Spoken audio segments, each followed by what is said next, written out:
Hello friends, अस्सलाम वालेकुम। मैं ज़ैबुन्निसा शेख, आप सभी का इस्तकबाल है। आज हम देखेंगे सीटेट के मैथ्स के क्वेश्चन प्रीवियस ईयर के, वो हम प्रैक्टिस करेंगे।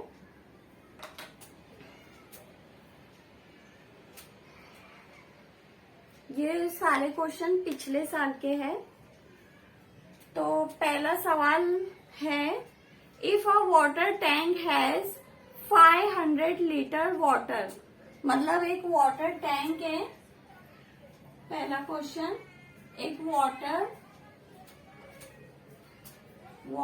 टैंक है, उसमें 500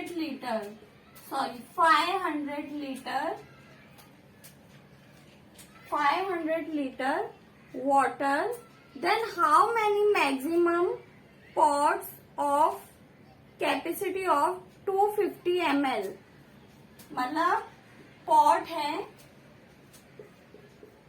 250 ml का, ठीक है। Can be fill from the water tank, मतलब एक वाटर टैंक है जो कि 500 लीटर का है और उसमें जो है 250 ml पॉट्स कितने आएंगे पानी, ये आपका क्वेश्चन है। हिंदी में भी देख लेते हैं। यदि एक पानी के टैंक में 500 लीटर पानी है तो उसमें से 250 मिलीलीटर होना चाहिए यहाँ, मिलीलीटर की क्षमता वाले अधिकतम कितने बर्तन भरे जा सकते हैं, है ना। अगर एक वाटर टैंक में 500 लीटर पानी है तो 250 वाले जो बर्तन है 250 ml का, वो कितना भरा जा सकता है, ये आपका क्वेश्चन है। तो सबसे पहले तो हम देखेंगे कि 1 लीटर बराबर होता है 100 मिलीलीटर के, है ना। 1 लीटर 100 मिलीलीटर के बराबर होता है। तो यहाँ 500 जो दिया है, 500 को लीटर में दिया गया है। जब भी हम मैथ्स का क्वेश्चन इस तरह का सॉल्व करते हैं तो हमें पैमाइश पर ध्यान देना चाहिए, क्योंकि यहाँ जो 250 है पॉट की जो पैमाइश दी गई है 250, वो मिलीलीटर में दी गई है और टैंक की जो पैमाइश दी गई है वो लीटर में दी गई है। तो ये 500 लीटर को हमें 500 मिलीलीटर में तब्दील करना है। ये 1000 मिलीलीटर आएगा। 1 लीटर बराबर यानी 1000 मिलीलीटर। तो ये 500 को हमें 1000 से मल्टीप्लाई करना होगा अपॉन 250, इस तरह से। तो अभी जो है हमें कट करना है, 0 से 0 कटा, 25 से का 25, 25 दूनी 50 और 2 से इसको मल्टीप्लाई कर देंगे 2000। तो ये जो है आपका जो है आंसर है। ऑप्शन में दिया गया है 200, 600 और 2500 और चौथा ऑप्शन है 2000। तो आपका सही आंसर है 2000। उम्मीद करती हूँ समझ में आ गया होगा। सिंपल सा क्वेश्चन था ये।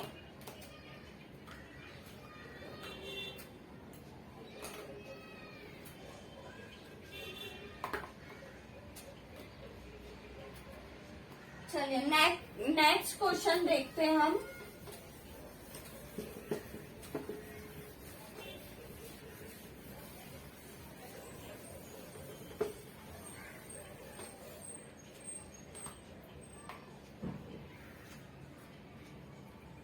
दूसरा सवाल है, एक आयत की चौड़ाई मतलब आयत मीन्स आपका ये मुस्ततिल। एक आयत की चौड़ाई और परिमाप के बीच का अनुपात 1 की निस्बत 5 है। 1 की निस्बत 5 है। आयत की लंबाई और चौड़ाई के बीच का अनुपात क्या होगा, है ना। मतलब एक जो रेक्टेंगल है, ठीक है, उसका चौड़ाई और परिमाप, चौड़ाई जिसे बी से जाहिर किया जाता है और परिमाप का मतलब होता है आयाता। आयाता तो मुस्ततील का आयाते का जाब्ता क्या है? इस तरह से हम लिखते हैं ना, 2 ब्रैकेट लंबाई प्लस चौड़ाई। लंबाई को एल से शो करते, चौड़ाई को बी से शो करते। तो ये मुस्ततील का जाब्ता है, आयाते का जाब्ता मतलब मुस्ततील के। तो आपको क्वेश्चन में क्या दिया गया है कि 1 की निस्बत 5, उसका चौड़ाई और परिमाप, चौड़ाई बी और परिमाप मतलब आयाता। ये बी से हम इसको जाहिर करेंगे और परिमाप ये मैं पी लिख रही हूँ आप, मतलब इसका पी का मतलब है आयाता, बी का मतलब चौड़ाई, पी मतलब उसका आयाता। ठीक है, क्लियर इतना? तो अभी मतलब आपको क्या क्वेश्चन दिया है? ये इतना क्वेश्चन आपको दिया है कि एक मुस्ततील है, उसकी चौड़ाई और आयाते के बीच का जो निस्बत दी गई है वो 1 की निस्बत 5 है। मतलब ये जो चौड़ाई है बी वो 1 है और जो आयाता है वो 5 दिया गया है। ठीक है, अभी मुस्ततील की लंबाई और चौड़ाई के बीच का अनुपात क्या होगा? मतलब लंबाई और उसकी चौड़ाई मतलब बी, ये आपको मालूम करने के लिए कहा गया है, निस्बत में आपको बताना है। तो अभी इसे कैसे सॉल्व करेंगे? हमें तो मतलब ये दिया गया है, चौड़ाई दी गई है लेकिन लंबाई नहीं दी गई है। आप देख रहे हो ये क्वेश्चन में चौड़ाई दी गई है और डायरेक्ट आयाता दिया गया है। लेंथ, ये लेंथ नहीं दी गई है, चौड़ाई दी गई है ना, और आयाता दिया गया है। तो इसे हम कैसे सॉल्व करेंगे कि मतलब पहले हम लेंथ निकालेंगे उसकी। देखेंगे 5 जो है आयाता दिया गया है, ये चौड़ाई दी गई है, यहाँ आयाता दिया गया है, लेंथ नहीं दी गई है। तो आयाता क्या है मुस्ततील का? नॉर्मली हम इस तरह से लिखते हैं, थोड़ा इसको अगर हम तौसी करें तो 2L प्लस 2B इस तरह से करेंगे। अगर ब्रैकेट को ओपन किया जाए तो इस तरह से करेंगे। तो आयाता जो है 5 दिया है, तो ये आयाता है जो कि कितना है? 5 के बराबर है। ठीक है, क्लियर? 5 के बराबर दिया गया है। तो अब हम क्या करेंगे? 2L इजिकल टू 5, ये माइनस में चले जाएगा यहाँ पर, minus 2B। 2L is equal to 5 में से 2 गया 3B, है ना। तो L इजिकल टू 3/2। तो ये जो आपका आया है ये L यानी के लेंथ है, हमारे रेक्टेंगल की लेंथ हमने निकाले उसकी।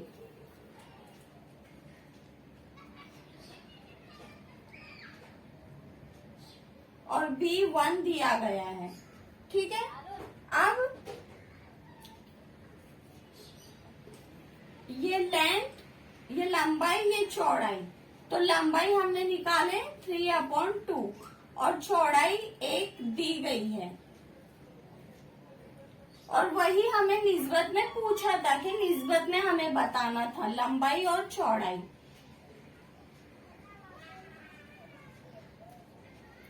तो ये 2 को यहाँ कर देंगे तो 3 की निस्बत 2, ये आपका आंसर है। इस तरह से ये आपका जवाब है। एक बार फिर से एक्सप्लेन कर देती हूँ मैं। एक मुस्ततील की चौड़ाई और आयाता के बीच का निस्बत 1 की निस्बत 5 दी गई है। ठीक है, उसकी जो चौड़ाई और आयाता, चौड़ाई और आयाता की निस्बत 1 की निस्बत 5 दी गई है। अब मुस्ततिल की लंबाई और चौड़ाई के बीच की निस्बत हमें निकालनी थी, लंबाई और चौड़ाई की निस्बत निकालनी थी। तो चौड़ाई तो दिया गया था, लंबाई नहीं दी गई थी, तो हमने अभी लंबाई ही मालूम की है उसकी। कैसे? ये आयाता दिया गया है उसका, क्या आयाता 5 है, तो हम यहाँ आयाते का जाब्ता रख लिए मुस्ततिल का और उसको 5 के बराबर मान लिए, क्योंकि 5 ही तो दिया गया है ना आयाता, तो 5 के बराबर मान लिए। फिर हमने इसको सॉल्व किए इस तरह से, 5 को 2 को वहां ले गए, माइनस किए, 3 आया और इस तरह से लेंथ हमें मालूम हो गई 3/2। ठीक है, तो इस तरह से हमने निस्बत में निकाल लिए, लेंथ निस्बत चौड़ाई 3/2 और निस्बत 1 और 2 को यहाँ 1 से मल्टीप्लाई कर दिया और ये हमारा आंसर आ गया। चलिए अभी आगे बढ़ते हैं दूसरे सवाल की तरफ।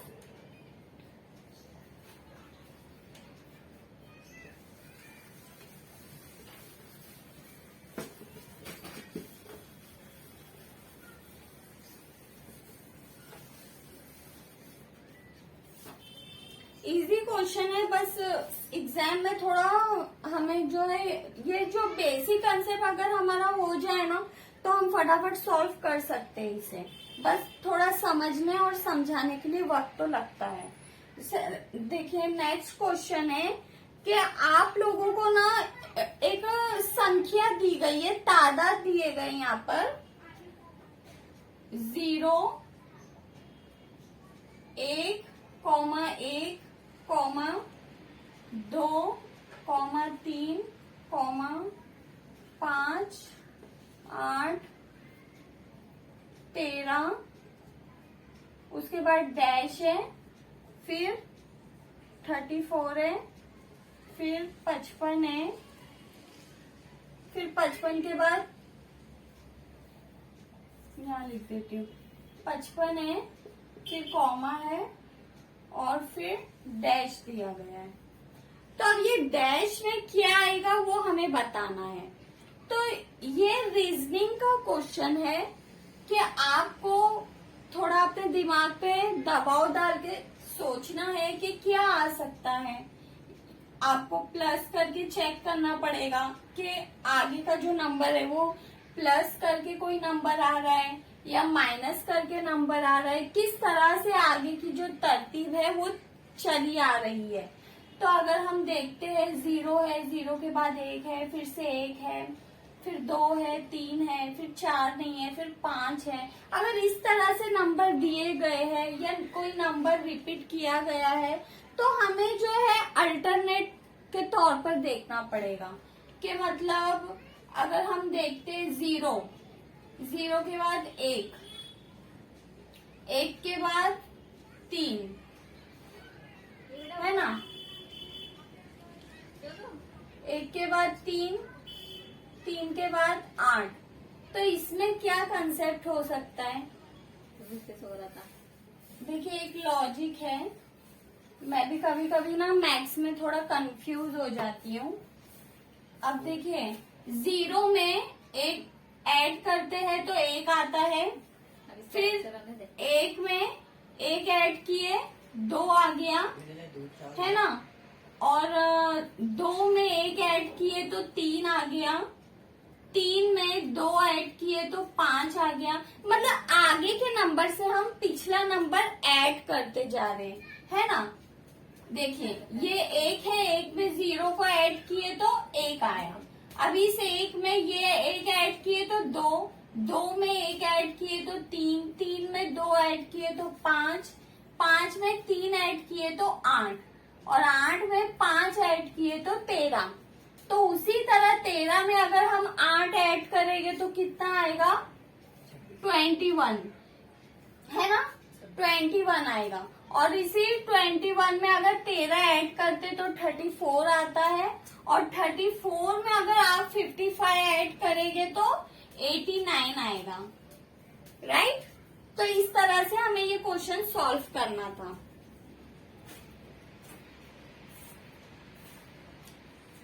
चलिए नेक्स्ट क्वेश्चन की तरफ बढ़ते हैं हम।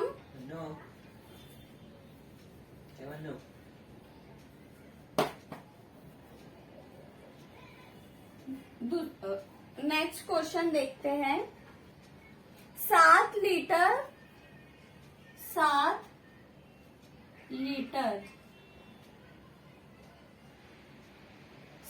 लीटर और 750 मिलीलीटर 750 मिलीलीटर दूध समान आकार की 27 बोतलों में भरा जाता है ना। इतना दूध 27 बॉटल, मतलब सेम शेप की जो बॉटल है 27 बोतलों में इतना दूध भरा जाता है। ऐसी 17 बोतलों में दूध की मात्रा कितनी होगी? 17 बोतलों में कितना दूध आएगा? ये आपका सिंपल सा क्वेश्चन है कि 60 लीटर 750 मिलीलीटर दूध जो है 27 बोतलों में भरा जाता है और 27 बोतलें सेम शेप की है, तो 17 बोतलों में कितना दूध भरा जाएगा या कितना आएगा वो आपको देखना है। तो क्या करेंगे हम? सिंपल है, ये जो अमाउंट दी गई है ना, एक बोतल में कितना दूध आएगा पहले हम वही मालूम करेंगे ना, उसके बाद ही पता चलेगा कि 17 बोतलों में कितना दूध आएगा। तो एक बोतल में कितना दूध आएगा कैसे पता करेंगे? तो ऑब्वियसली डिवाइड करेंगे 60 लीटर 750 अपॉन 27, इसको जो है 27 से कट करेंगे हम। असल में ये मैं सॉल्व की हूँ यहाँ पर, तो डायरेक्ट मैं आप लोग को बताती हूँ, आप लोग एक बार प्रैक्टिस कर लेना, कैलकुलेट कर लेना। इसको 27 से हम कट करेंगे तो 2250 आपका आंसर आएगा, 2250। तो एक बोतल में इतना दूध आएगा। ये जो आ गया है आंसर, ये एक बोतल के हिसाब से है। तो इस हमें 17 बोतल का पता करना है ना, तो इस अमाउंट को हम 17 से मल्टीप्लाई कर देंगे। 250 को जो है हम मल्टीप्लाई करेंगे 17 से, तो हमारा आंसर आ जाएगा 38,250। ये हमारा आंसर आ जाएगा मिलीलीटर में, और यही आंसर दिया गया है आपका। 4 ऑप्शन दिए गए, 4 में से वो एक आंसर दिया गया है आपका। चलिए नेक्स्ट क्वेश्चन देखते हैं।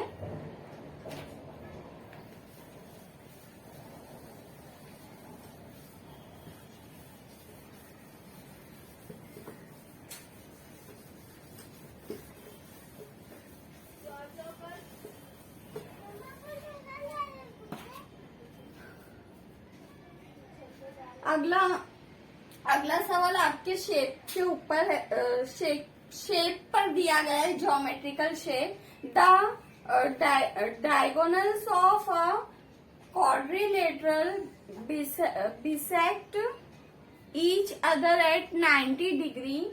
The quadrilateral cannot be a, मतलब आपको 4 ऑप्शन दिए गए हैं यहाँ पर। स्क्वायर ए है, स्क्वायर बी है,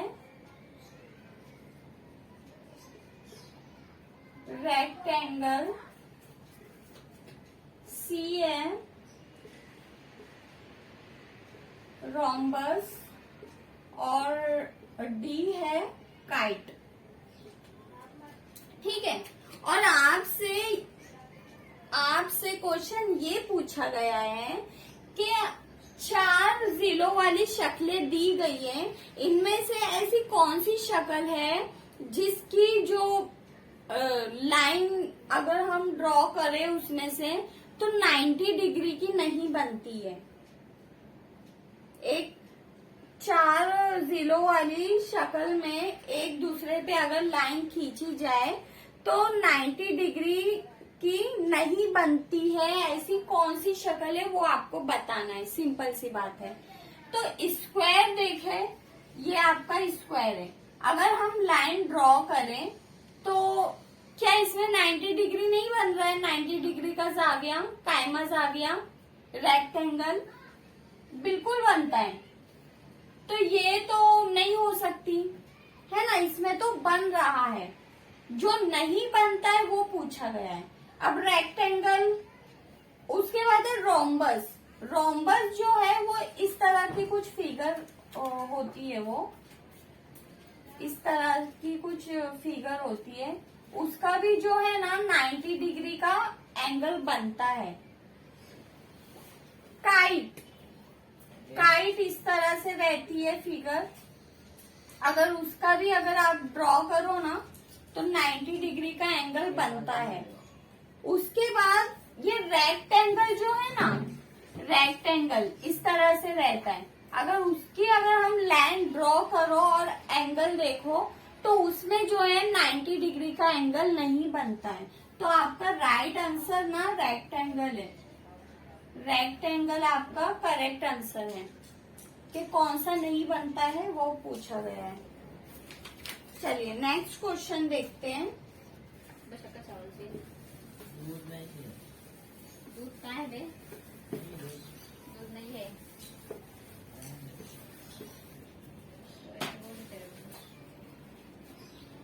अगला सवाल दिया गया है, बिस्किट के एक छोटे पैकेट का पैमाइश, बिस्किट का एक छोटा पैकेट है, उसकी पैमाइश दी गई है 12 सेंटीमीटर इंटू 5।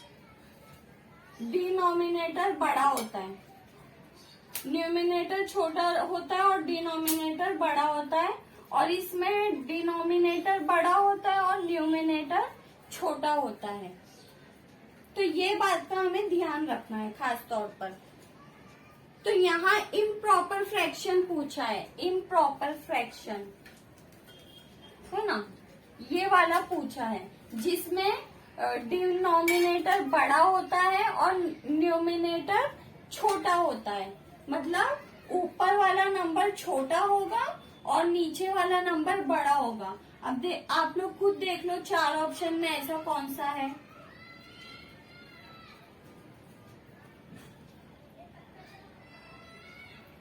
ऊपर वाला नंबर बड़ा और नीचे वाला नंबर छोटा।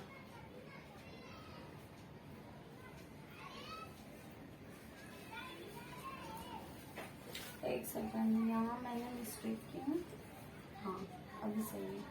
न्यूमिनेटर बड़ा होता है और डिनोमिनेटर छोटा होता है ना। न्यूमिनेटर बड़ा और डिनोमिनेटर छोटा। हाँ तो यहाँ सी में आपको दिया गया है यहाँ पर, है ना। देखिए यहाँ ये न्यूमिनेटर है, बड़ा है ना, बड़ा, और डिनोमिनेटर छोटा छोटा। तो ये है इम्प्रॉपर, और इम्प्रॉपर ही फ्रैक्शन पूछा गया था। तो सही जवाब ये है। तो आपको याद रखना है, अगर प्रॉपर पूछता तो न्यूमिनेटर जो छोटा होता और डिनोमिनेटर बड़ा हो जाता।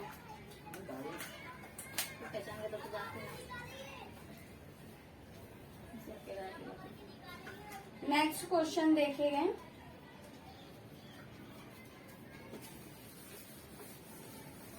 आज का ये लास्ट क्वेश्चन है।